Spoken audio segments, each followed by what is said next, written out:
ایک دفعہ کا ذکر ہے کہ ایک شاندار سلطنت تھی جس کا بادشاہ بہت نیک دل اور عوام کا خیر خواہ تھا۔ بادشاہ کی ایک خوبصورت بیٹی تھی شہزادی زینب، جو اپنی ذہانت، ہمدردی اور بہادری کے لیے مشہور تھی۔ اسی سلطنت کے قریب ایک اور ریاست کے شہزادے عمر کی بہادری اور انصاف پسندی کی داستانیں بھی دور دور تک مشہور تھیں۔ شہزادی زینب اور شہزادہ عمر کبھی ایک دوسرے سے نہیں ملے تھے، لیکن دونوں اپنی سلطنتوں کے عوام کی مدد کے لیے ہمیشہ تیار رہتے تھے۔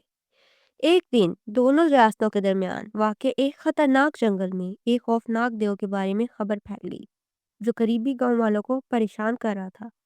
دیو نے اعلان کیا کہ اگر اس سے شہزادی زینب سے شادی کی اجازت نہ دی گئی تو وہ دونوں سلطنتوں کو تباہ کر دے گا۔ بادشاہ بہت پریشان ہوا اور اپنی بیٹی کی حفاظت کے لیے ہر ممکن کوشش کرنے لگا، لیکن شہزادی زینب نے فیصلہ کیا کہ وہ دیو کے سامنے ہاتھ نہیں مانیں گی۔ اس نے اپنی بہادری کا مظاہرہ کرنے کا فیصلہ کیا اور جنگل کی طرف روانہ ہو گئی۔ شہزادہ عمر، جو یہ خبر سن چکا تھا، اپنی سلطنت سے نکل کر زینب کی مدد کے لیے روانہ ہو گیا۔ جنگل کے وسط میں شہزادی زینب اور شہزادے عمر کی ملاقات ہوئی۔ دونوں نے فیصلہ کیا کہ مل کر دیو کا سامنا کریں گے۔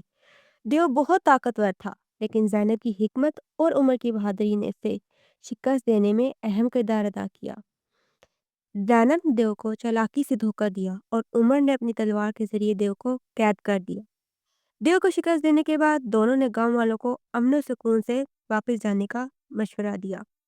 زینب اور عمر ایک دوسرے کی بہادری اور ذہانت سے بہت متاثر ہوئے اور جلد ہی ایک دوسرے کے قریب آ گئے۔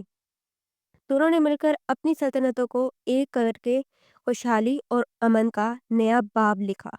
ان کی شادی ایک شاندار تقریب میں ہوئی اور دونوں نے اپنی زندگیاں عوام کی خدمت کے لیے وقف کر دیں۔